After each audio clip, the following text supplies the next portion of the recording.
Olá, tudo bem? Seja muito bem-vindo a esse canal. Eu sou Renato Cortez. Aqui nós falamos de teologia. O nosso foco aqui é Bíblia, é o estudo da palavra de Deus. Bom, hoje é quinta-feira e, como toda quinta-feira, nós temos aqui o nosso estudo de todos os livros da Bíblia, né?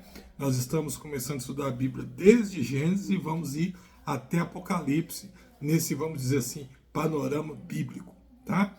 Então, na aula de hoje, nós vamos ver já a aula de número 13 do livro de Gênesis, onde nós vamos abranger os capítulos de número 32 até o número 34. Olha só, estamos já chegando no final do livro, né? No vídeo hoje nós vamos continuar estudando sobre Jacó, mais algumas coisinhas, vai aparecer Esaú também de novo na história, e vamos ver o caso de Diná, que é a filha que Jacó teve também, tá bom? Então já se inscreva no canal, deixe o seu like para poder estar ajudando aqui o vídeo e também compartilhe com aquela pessoa que você sabe que gosta de estudar a palavra de Deus, que vai ser interessante para ela também, tá? Faz isso. Vamos lá então. Bom, reencontros e tragédias podem acontecer lado a lado, moldando o nosso caráter e a nossa visão de Deus. Nos capítulos 32 a 34 de Gênesis, Jacó enfrenta o medo de encontrar Esaú. Deixa eu colocar aqui o apontador. Bom, Jacó enfrenta o medo de encontrar Esaú, sua relação tensa com Simei e a dolorosa história de Diná e Siquém. Nessa aula vamos refletir sobre a luta com Deus, o perdão fraternal e os limites da justiça humana. Então vocês vão perceber que nessa aula aqui a gente vai passar por muitos assuntos conhecidíssimos na história falada do livro de Gênesis, tá? Bom, então já abre a sua Bíblia aí, Gênesis capítulo 32, deixa eu abrir aqui, Gênesis capítulo 32, vamos pegar aqui,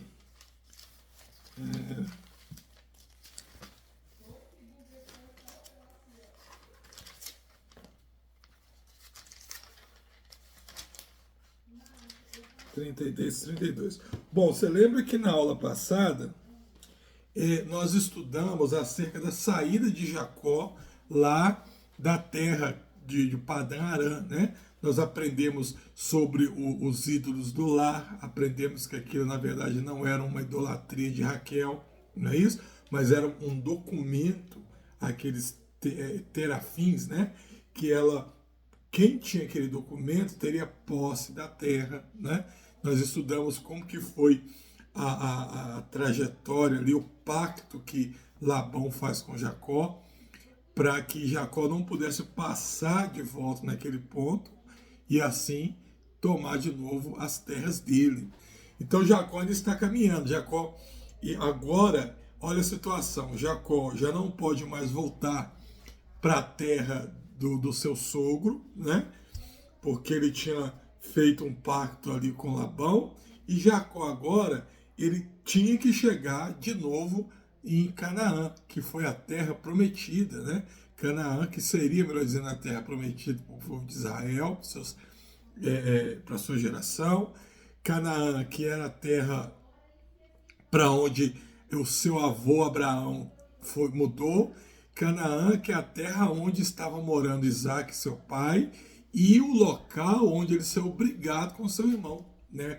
Quando ele engana a confiança do seu irmão, e ali ele finge ser seu irmão e recebe a bênção. Então, depois disso, nunca mais Jacó tinha retornado ali. Tá certo? Bom, no capítulo 31, do versículo 1, 32 aqui, capítulo 32, do versículo 1 até o versículo 21, então a gente tem a preparação de Jacó para o encontro com Labão. Vamos ler alguns versículos aqui, ó. Jacó também seguiu seu caminho, depois que se termina o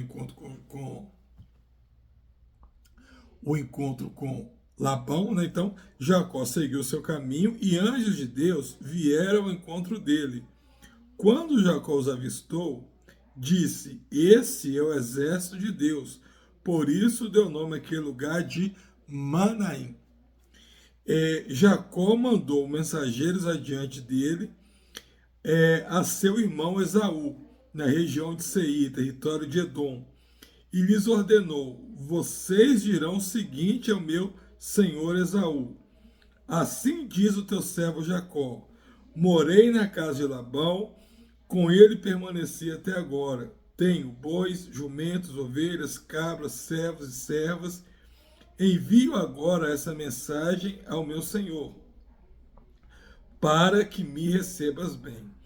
Quando os mensageiros voltaram a Jacó, disseram: fomos até o seu irmão Esaú, e este está vindo ao seu encontro com 400 homens. Jacó então encheu-se de medo, foi tomado de angústia, e então dividiu em 2 grupos todos que estavam com ele, bem como as ovelhas, as cabras, os bois, os camelos, pois assim pensou: se Esaú vier e atacar um dos grupos, o outro poderá escapar. E então Jacó orou: ó Deus de meu pai Abraão, Deus de meu pai Isaque, ó Senhor, que me disseste: volte para a tua terra, para os teus parentes, e eu farei prosperar. Não sou digno de toda bondade e lealdade com que trataste o teu servo. Quando atravessei o Jordão, eu tinha apenas o meu cajado, mas agora possuo 2 caravanas. Livrai-me, rogo-te, das mãos do meu irmão Esaú, porque tenho medo que ele venha me atacar, tanto a mim quanto as mães e as crianças. Muito bem. Esaú também prosseguiu a sua vida. Quando Jacó ele saiu da terra, né, de seu pai, e ele vai morar em Padan-Aram, Jacó ele tinha uma orientação do pai, que não era de tomar para si esposas de estrangeiros. Então, Jacó ele vai para Padan-Aram, ele casa com Li, que é a história que nós estudamos. Em paralelo a isso, Esaú, para contrariar o seu pai, Esaú ele toma esposas para si do meio da terra dos cananeus, né? Ele toma esposas, ele vai casar, ele vai constituir filhos também, e ele vai fazer uma nação. A sua nação vai morar exatamente numa montanha chamada Monte Seir, ou Monte de Edom, né?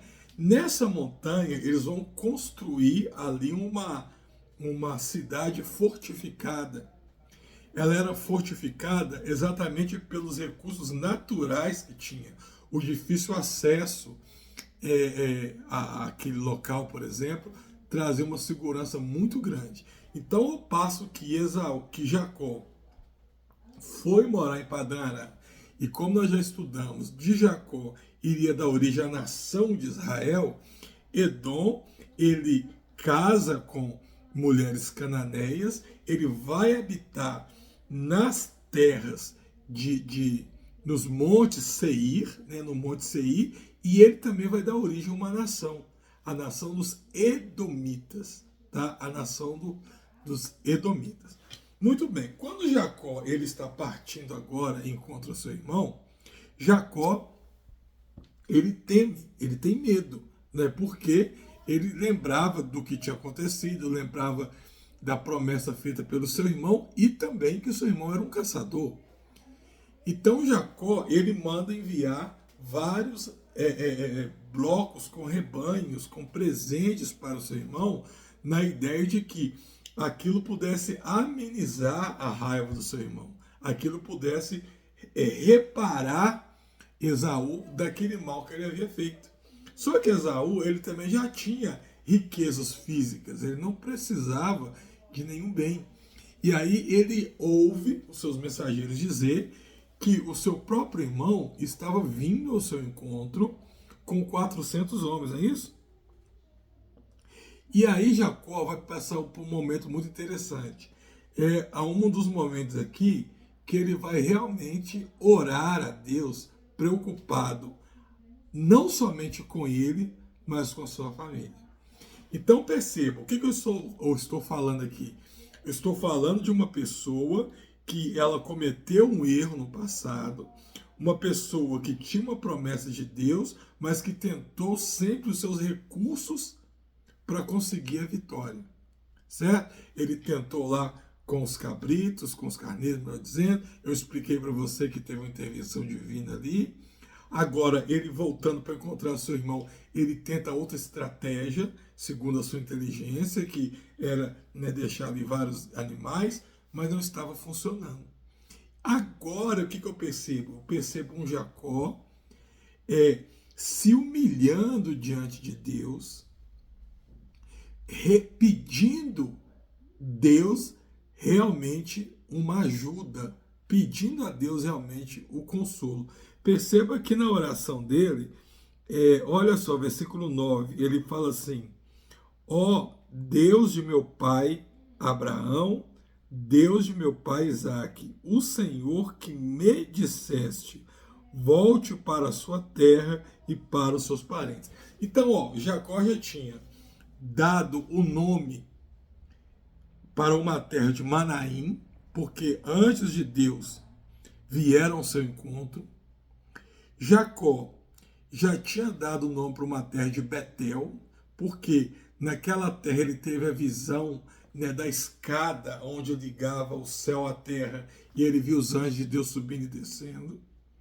Mas no seu coração, apesar dele erguer altar ao Senhor, apesar dele batizar, ele honrar fisicamente o nome de Deus em algumas situações, no seu coração, o que nós percebemos aqui?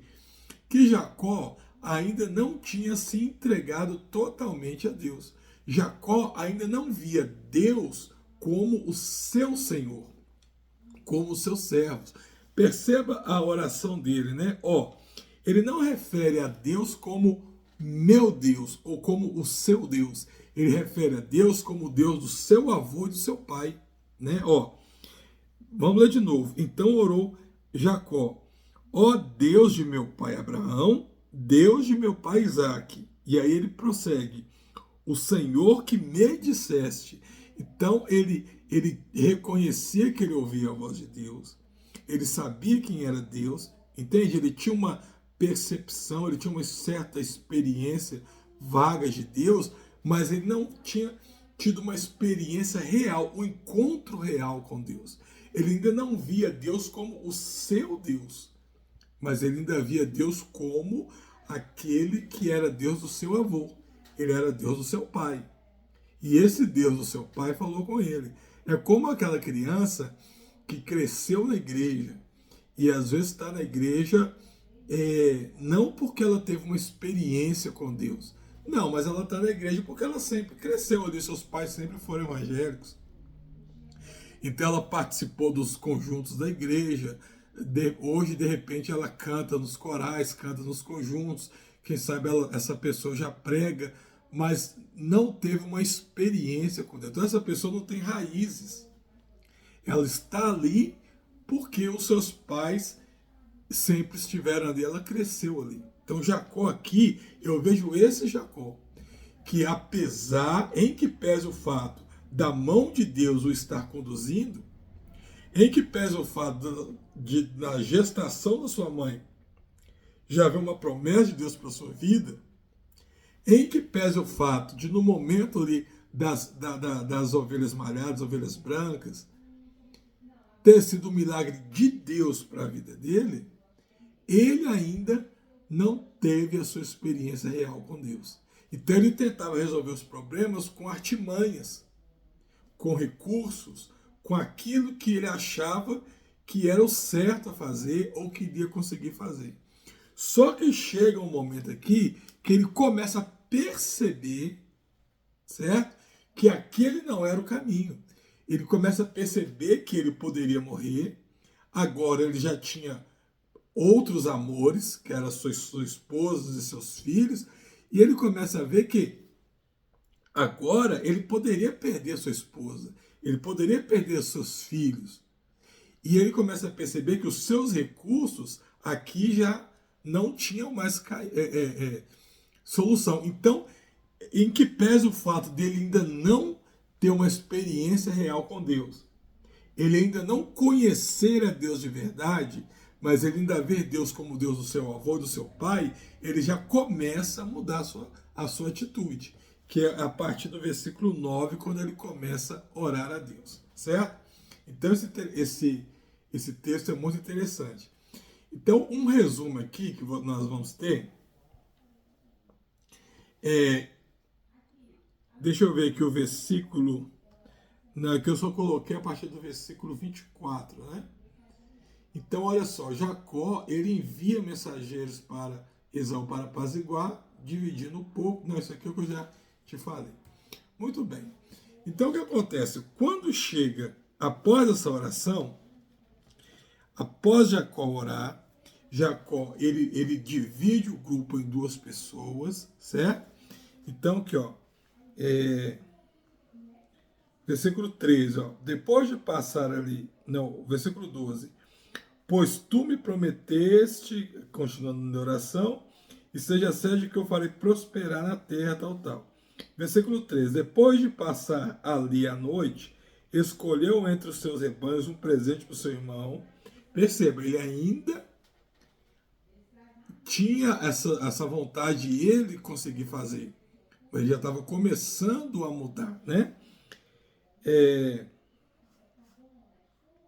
Que é o versículo 16, designou cada rebanho sob o cuidado de um servo e disse, ó, vão na minha frente, mantenham certa distância de um rebanho para o outro.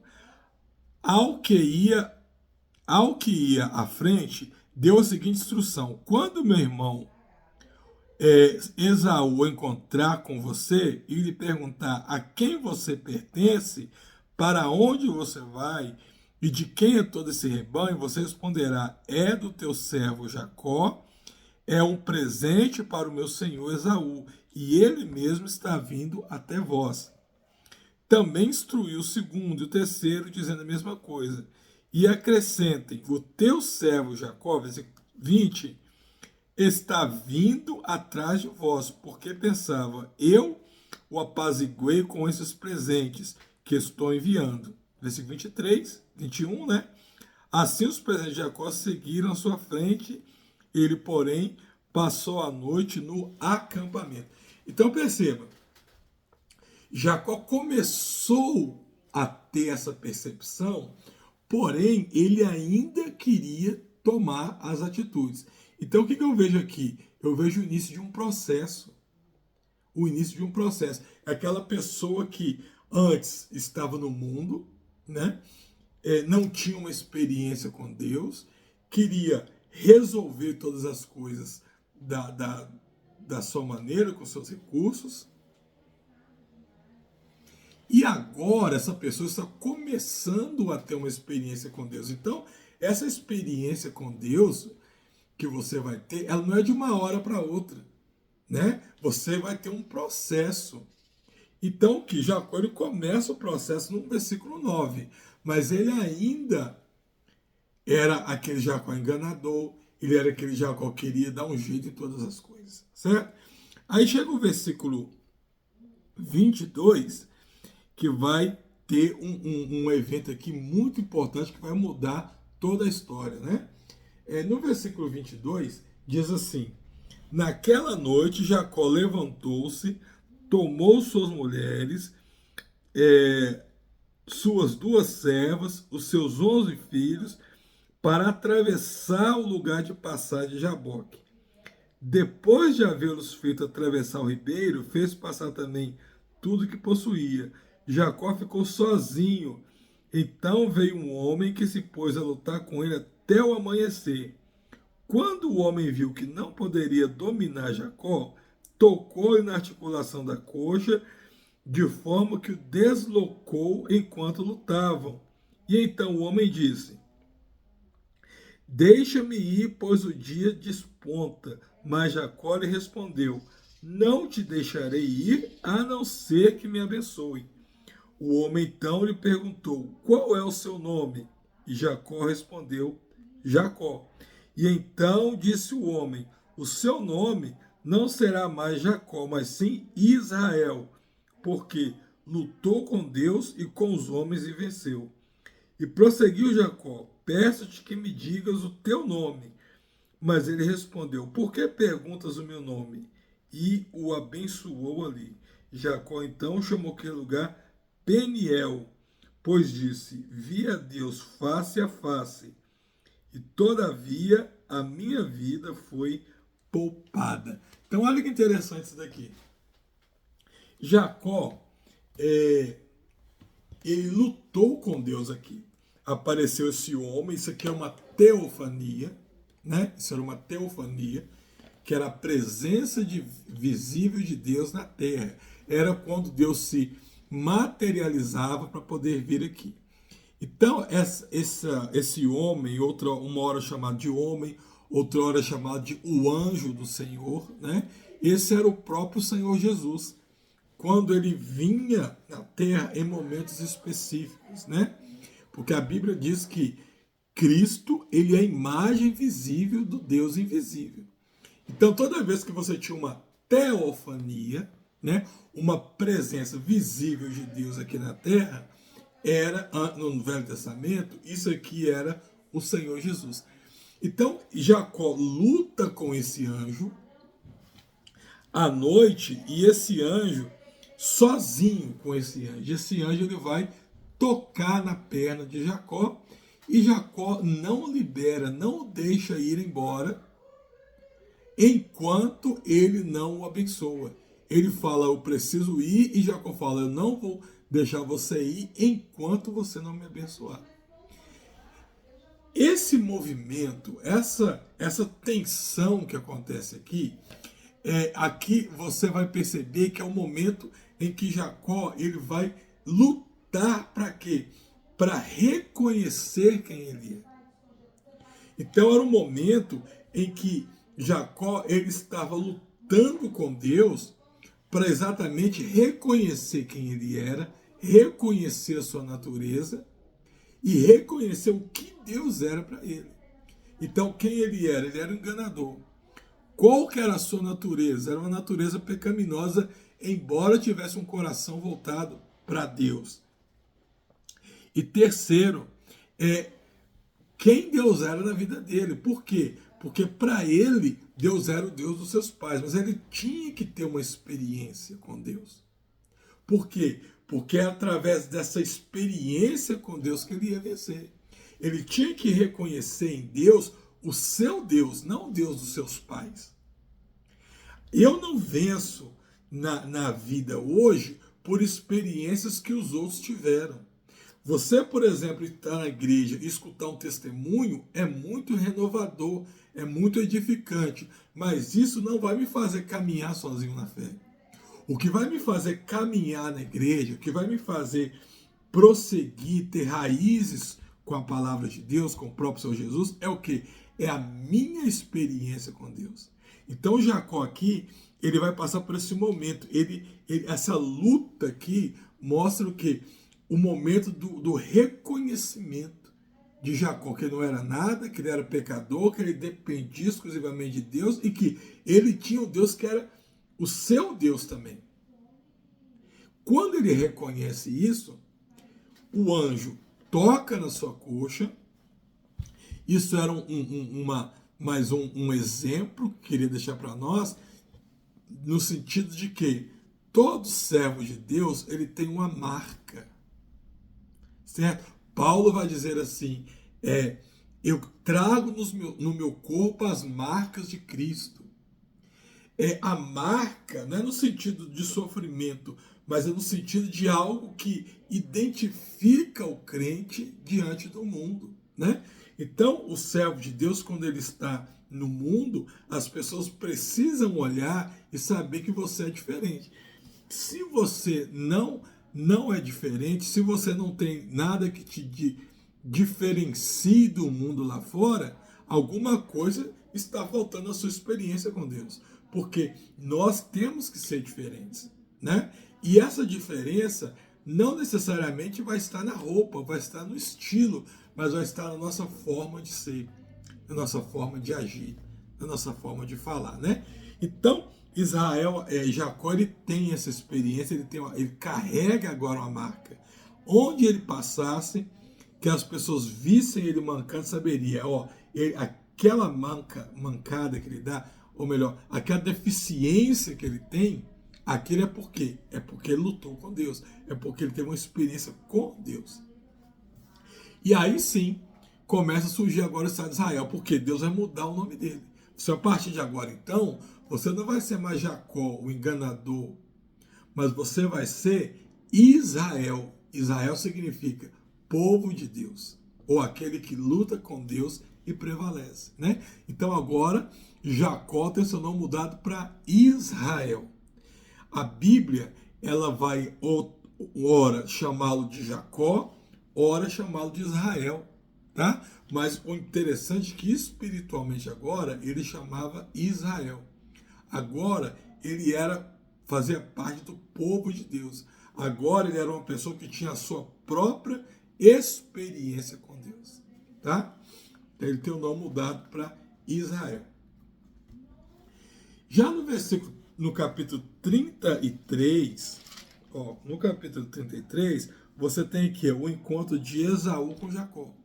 Então aqui, Esaú encontra com Jacó e ele vai correr para abraçar o irmão. Jacó com medo, né? Aqui, versículo 31 do capítulo 32, tá assim: ao nascer do sol, atravessou Peniel, marcando por causa da coxa. Por isso, até o dia de hoje, os israelitas não comem o músculo ligado à articulação do quadril, porque nesse músculo Jacó foi ferido. Quando Jacó olhou, viu que Esaú se aproximava com seus 400 homens. Dividiu as crianças entre Lia e Raquel e as duas servas, colocou as servas e os seus filhos à frente, Lia e os filhos depois, e Raquel com José por último. E ele mesmo passou à frente, e ao aproximar-se do seu irmão, curvou-se com o rosto no chão 7 vezes. Então, olha a atitude diferente de Jacó. Jacó agora não se preocupou mais com estratégias em se defender, mas ele vai enfrentar o irmão, porque agora ele tinha valores diferentes. E ao contrário do que ele esperava, a atitude do seu irmão vai ser diferente. Então, Esaú corre ao encontro de Jacó, né? Abraça e beija Jacó, que era um gesto de reconciliação, enquanto ele esperava a morte. Jacó insiste que ele aceite os presentes. Esaú recusa e segue o seu próprio caminho. Jacó, então, acampa em Sucote, constrói ali casas, que marca um novo começo com uma paz restaurada, né? Então, terminando aqui no versículo 17, o que eu tenho aqui? Versículo 16, naquele dia, Esaú voltou para Seir. Lembra que Seir era uma montanha, que era onde ele estava habitando. Jacó, todavia, foi para Sucote, onde construiu uma casa para si e abrigos para o seu gado. E foi por isso que o lugar recebeu o nome de Sucote. Tendo voltado de Padã-Arã, Jacó chegou a salvo na cidade de Siquém, Canaã. Acampou-se próximo à cidade.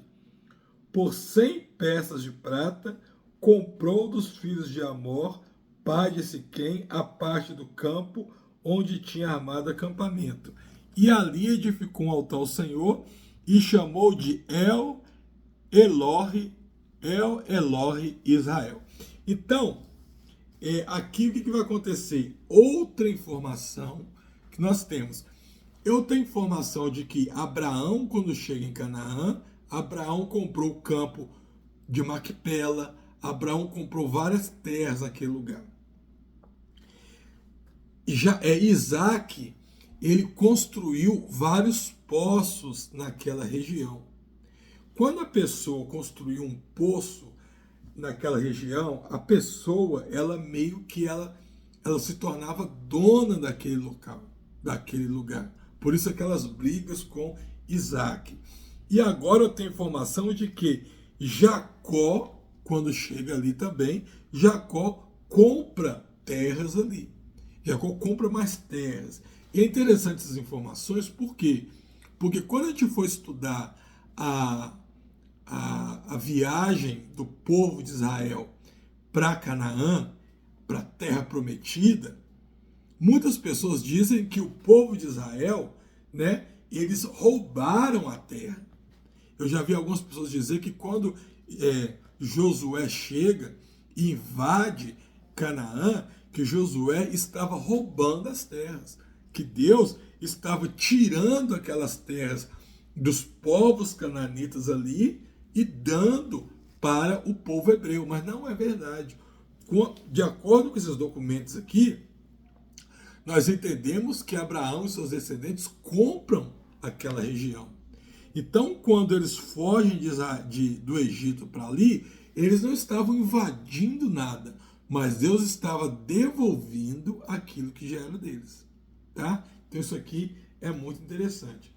Já no capítulo 34, vai contar um fato interessante, uma história interessante dentro da história principal, tá? Bom, então olha que interessante, ó, versículo 30, capítulo 34, versículo 1, tá assim, ó: certa vez Diná, a filha de Lia, que Lia dera a Jacó, saiu para conhecer as mulheres daquela terra. Então, quem era Diná? Diná era uma das filhas de Israel, uma das filhas de Jacó. Como a gente vem do sistema patriarcal, né, aonde o homem ele levava o nome pelas terras e as mulheres tinham a sua importância, mas em situações diferentes, não que a mulher não era valorizada. Então, as tribos era dividida entre os homens. As terras eram divididas entre os homens, o nome das terras. Então, por isso que fala que Jacó teve 12 filhos. Porém, na verdade, Jacó teve 13 filhos. Por quê? Porque Jacó teve uma filha com Lia, que foi aquela irmã de Ragar, que foi a primeira que ele casou, né? Aí o que acontece aqui, ó? Certa vez, Diná, que ela era filha de Lia, saiu para conhecer as mulheres daquela terra que ela estava morando. Siquém, filho de Amor, o Eveu, governador daquela região, viu-a, agarrou-a e a violentou. Então Siquém, ele era, vamos dizer assim, o príncipe daquela região, filho do governador, filho do rei daquelas terras. Quando Siquém vê a Diná, Siquém vai lá e a força violentamente a possui, tá? Versículo 3: mas o seu coração foi atraído por Diná, filha de Jacó, e ele amou a moça e falou-lhe com ternura.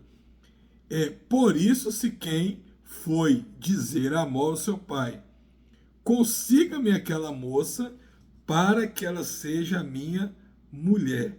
Quando Jacó soube que a sua filha tinha sido desonrada, os seus filhos estavam no campo com os rebanhos e por isso esperou calado até que regressassem. Então Amor, pai de Siquém, foi conversar com Jacó. Quando os filhos de Jacó voltaram no campo, souberam de tudo, ficaram profundamente tristes, irados, porque Siquém tinha cometido um ato vergonhoso em Israel. Lembra Israel? Que Jacó teve um nome mudado. Ao deitar-se com a filha dele, de Jacó, coisa que não se faz. Mas Amor lhe disse: o meu filho Siquém apaixonou-se pela filha de vocês. Por favor, entreguem-na a ele para que seja mulher. Casem-se entre nós, deem-nos suas filhas e tomem para vocês as nossas. Então, nós percebemos algumas coisas acontecendo aqui. Primeiro, a filha de Diná, a filha de Lia, Diná, ela foi violentada. O violentador, depois de cometer o ato, apaixonou-se pela moça, pediu a mão dela em casamento, e Siquém, ou melhor, Hamor, que era o pai dele, vai fazer uma aliança com Jacó. Tá? A astúcia de Simei e Levi pedem circuncisão aos estrangeiros. Enquanto esperavam os homens se recuperar, Simei e Levi invadem a terra, matam a Siquém, Hamor e todos os homens e resgatam Diná. Então, Jacó, mas os seus filhos aparentemente concordam com aquela atitude, certo? Permite que o casamento aconteça, mas fala assim, ó, para vocês fazer parte do povo de Israel, vocês precisam circuncidar, que é a orientação que nós recebemos de Abraão, que Deus deu para Abraão. Então, na verdade, eles não queriam que ele se circuncidasse, eles não queriam que o povo de Siquém fizesse parte do povo, mas a ideia era o quê? Era usar de um costume da família para ganhar vantagem e, através disso, conseguir derrotar o inimigo. Então, Siquém e o seu pai concordam, eles fazem a circuncisão e depois da circuncisão, eles machucados, doloridos, se recuperando da circuncisão, Simei e Levi, que eram dois dos filhos de Jacó, ou de Israel, eles invadem o local, matam todos os homens dali e resgatam agora Diná de volta. Jacó, quando fica sabendo, repreende Simei e Levi, né, no versículo 30, fala assim, ó, vocês nos tornaram odiosos entre os cananeus. Simei e Levi justificam que não podia permitir afronta com a irmã, e isso gera uma questão moral. Ou seja, você tem uma justiça humana extrema versus a honra familiar. Então nós vemos aqui um acontecimento aqui que mostrava que Jacó agora, ele já era um servo de Deus. Jacó teve a sua experiência com Deus. Só que o que nós percebemos aqui? Que os seus filhos ainda não tinham essa mesma experiência. Agora, já não era Jacó que via Deus como o Deus do seu avô e do seu pai, mas agora eram os seus filhos que agiam assim, né? Jacó já tinha uma experiência com Deus, mas os seus filhos não. Então, os seus filhos resolveram tratar um conflito de acordo com a astúcia, igual o pai fazia. Na hora que apareceu um problema, eles pensaram, vamos resolver da nossa maneira. Então é interessante isso, porque a Bíblia sempre vai pontuar erros morais ou não na vida dos patriarcas, para poder nos mostrar que a Bíblia trabalha assim, Deus trabalha assim, é com seres humanos, não foi com super-heróis, é com pessoas que erram, mas que vão aprendendo com o erro. Se essas pessoas lá atrás, elas erraram e acertaram e depois foram abençoadas por Deus, o que Deus está dizendo para nós? Que nós também temos a mesma capacidade. Nós podemos errar, acertar e reconciliar com Deus. O mesmo Deus que abençoou lá, nos abençoou também. Mas o importante é sempre o quê?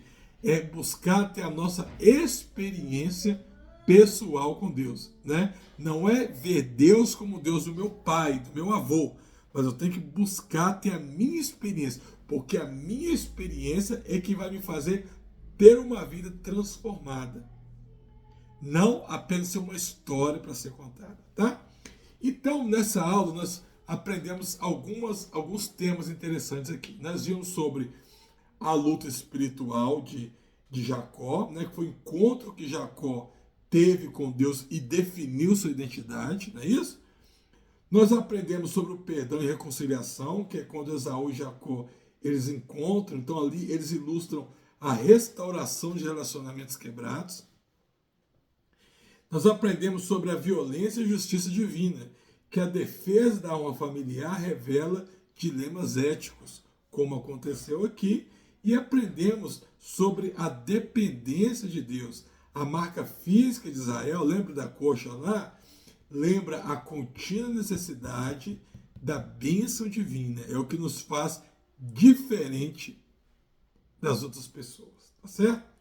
Bom, e na próxima aula, aula de número 14, é a penúltima aula do livro de Gênesis, tá? Então, na aula de número 14, nós vamos falar sobre Betel, a morte de Raquel e os sonhos de José, tá certo? O texto vai estar lá em Gênesis capítulo 35 até o capítulo 37. Então, eu te espero, Deus te abençoe, fique com Deus e até lá.